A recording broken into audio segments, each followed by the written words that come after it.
All right, folks, so this is the damage that was done. Yeah, the adapter that's in Dad's truck, it decided it wanted to fall out, and in turn doing that, this drug on the ground for quite a few miles. So let's get it replaced. Hi, Willow Willow. Did you come to help me? Huh? Did you come to give me a hand? Yeah. You just like going everywhere I go, huh? You try? Even though I told you to stay. I said, stay here. And then what do you do? Came over here anyway. Because she's supposed to be over there. Not over here. That's okay.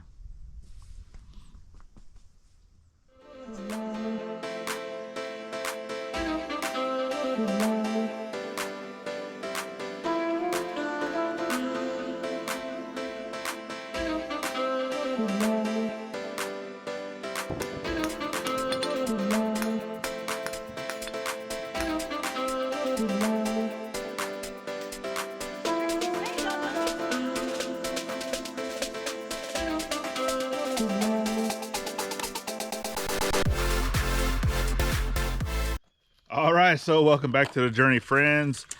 Today we're actually going to be installing a Hopkins 7 blade trailer hitch, or trailer wire connector. Yeah, that's the word. Man, I know I haven't had enough coffee, I don't guess. So this was purchased. It's not a product that was given to us, but this is one that I've actually used for many times and it works great. That's actually what's on here now. And as you've seen at the beginning, this one's in need of replacing. So let's go ahead and get the old one off. We'll get this one taken apart. That way we can get it installed and then get the Carson car hauler back up and running again. So first off, we need to get this taken apart. Oh, Willow. You gonna help me take this apart? Hope if I had the right bit. And if you don't have one of these Klein tool, the 11-in-1s, I highly suggest you go get one because they are amazing.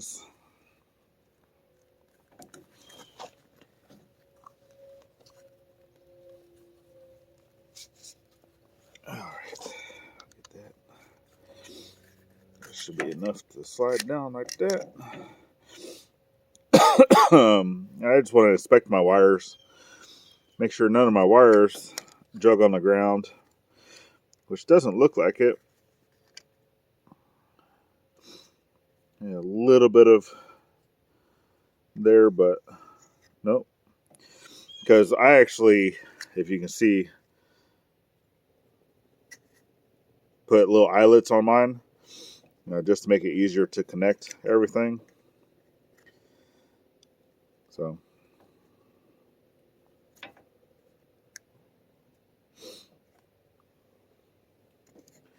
and I'm actually going to make this easy on myself so I don't have to look, because I don't have this memorized of where everything goes. You think I would, since I actually did this for a living.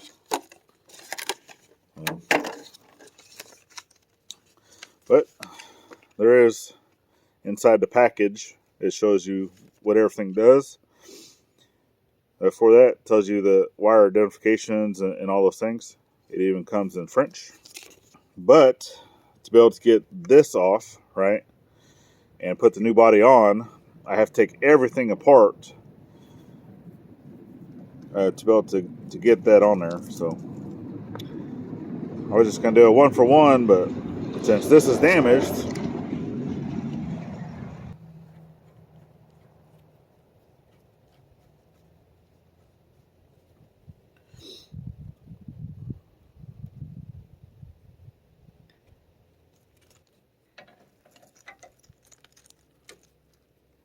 Got my bodyguard up here with me today. Stay here.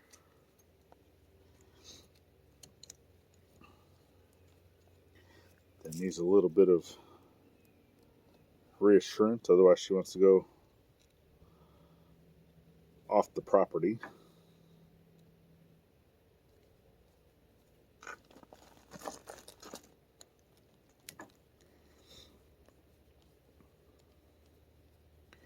All right, let me get all this taken off quick, and then I'll bring you right back.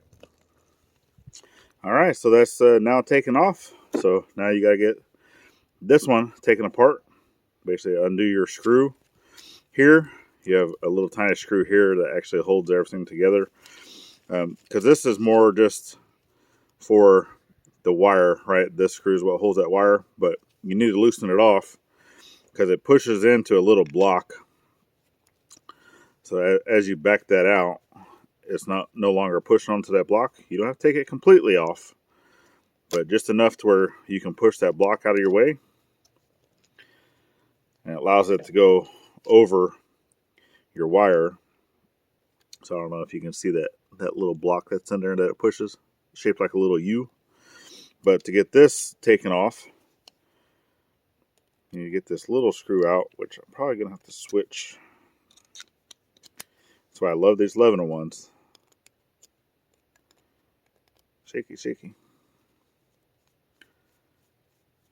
This does not have to come all the way out either,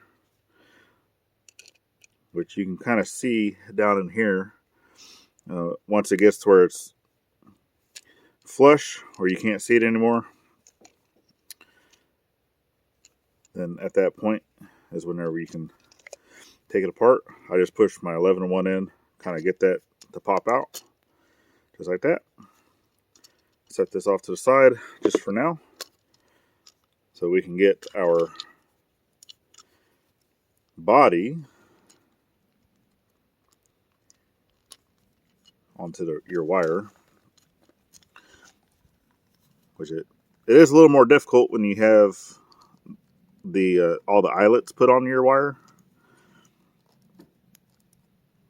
because it doesn't normally have that. I just like that reassurance of having a better connection inside of my connector by adding those in.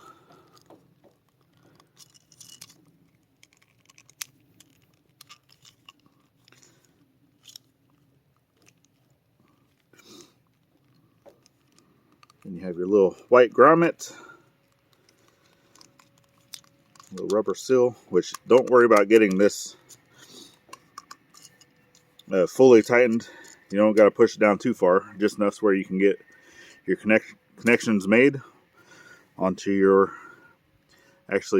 onto your blades. And then from here you'll be able to slide this back up and then tighten it down with your set screw.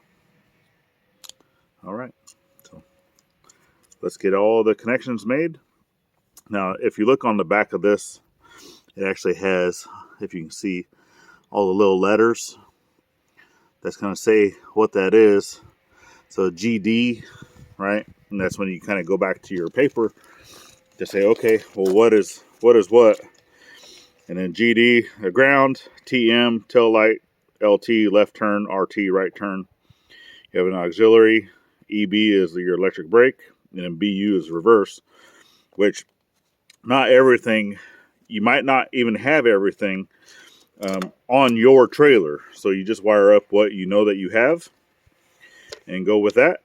So obviously I know I have a ground, the tail light, which is just your running lights, and then a left turn, right turn, I have that. I do have auxiliary because I have a battery on here. And then I do have electric brakes, which goes down to a brake controller. So those will be the ones that I'm utilizing. So let's get them all connected up.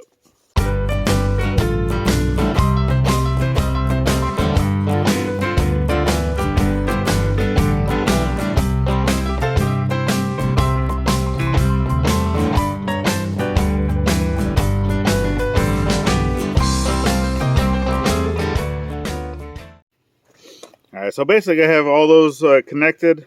Now, if for whatever reason you don't know what colors is going to your connector, you can always check out and see if you have like a little box on the side of your trailer, right? Because we have something like this, which I'm going to open this up, make sure I don't have any wire or water in here. But then you can see you have wires coming out, right? So brown is going to be your running lights. Then you have yellow, which is your driver's side, or left. Green is passenger side, or right. White is always the ground, which we have our ground going straight to the trailer. And then I have electric brakes, which has a ground going, and then black. So that's going to be my black. And then I have my little pull cord here that would activate and close the circuit for the battery in the event that it breaks away from the truck and I don't have a way of locking up the brakes. So if this gets pulled out, it activates the brakes 100% utilizing the battery. But one thing that I did notice as I was going through this is the connection here for my running light is not the greatest. So I'm going to go ahead and replace this eyelet. But I don't have that with me currently, so I need to go back to the shop to grab that. So be right back.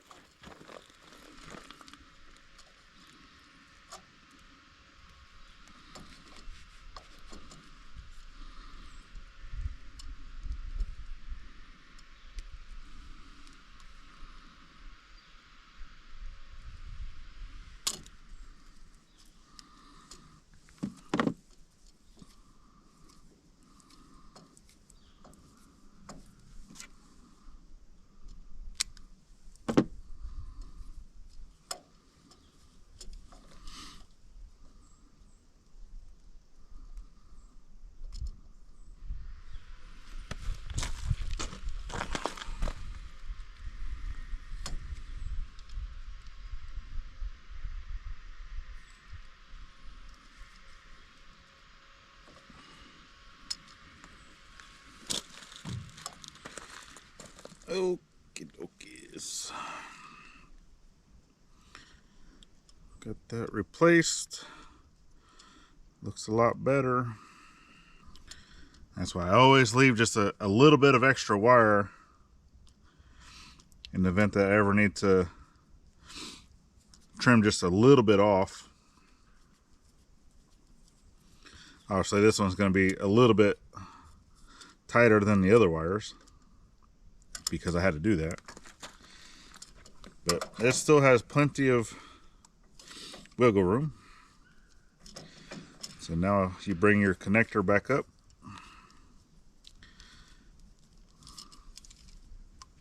Try not to pull out your grommet.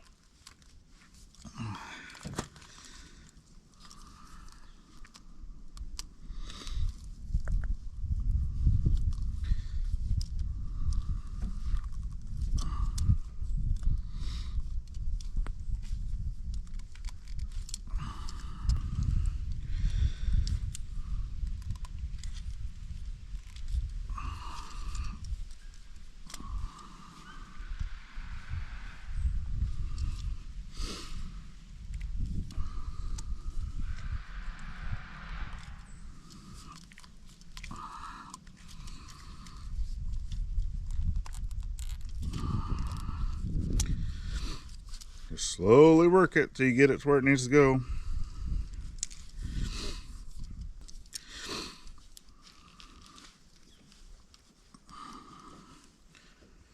And then once you get it down,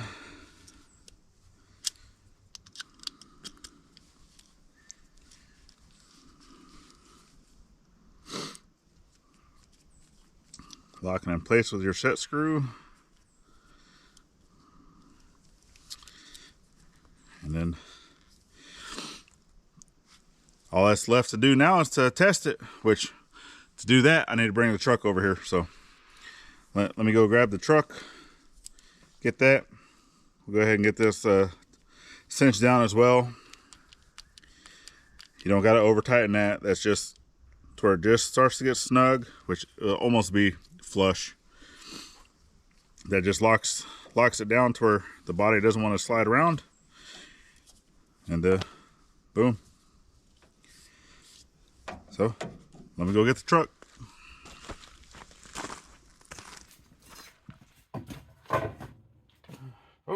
time to go check the mail. I think we have a product to review. All right, let's see what we got. All right, let's go. Strikehold was developed for the U.S. military to protect all types of weapons from the effects of corrosion, rust, and the sticky buildup from oil-based products. Did you know that you can use it as a superior rust and corrosion protection, full synthetic formula, microcapillary action, displaces all moisture, does not attract sand or particulates.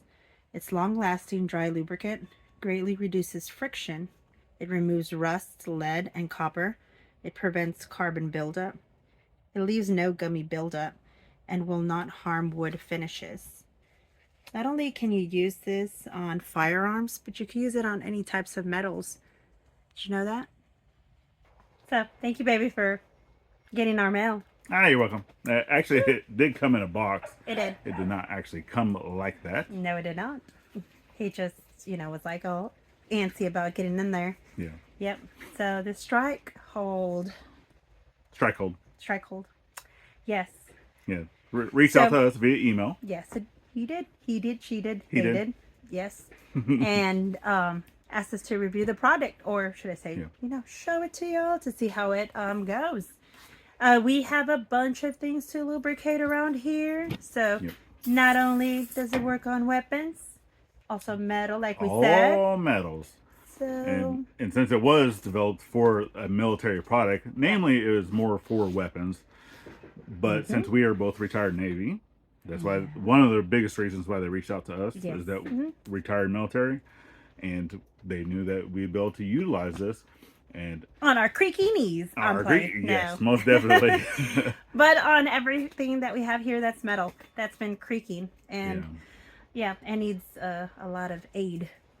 And you guys can actually get a 10% discount, and I will have the code right down here at the bottom to be able to check that out. So all you have to do is type that in at the end whenever you're ordering your products. The link will also be down in the description to be able to get your own bottle. So, and the best part about this whole product is that it's actually made in the USA. Go get yours today.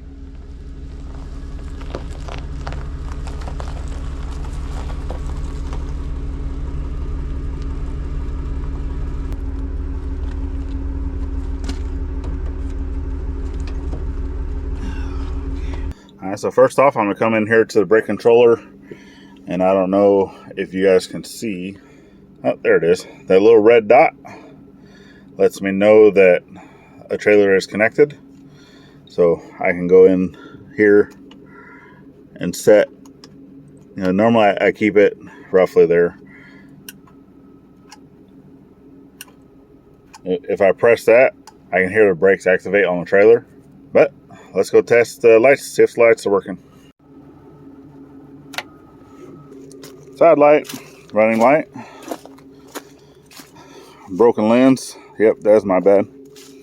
That light's working. This light is working. This light I still need to connect, which I don't know. I might do that today. We'll see. All right, we'll test the blinkers. Easiest way to do that. Emergency. Test them both at the same time. And got a left. Got a right. And that will also let me know that brakes are working, because I'm the only one out here, so it's kind of hard to test brakes and check the lights at the same time. But I can go up there and do it for y'all so you can see.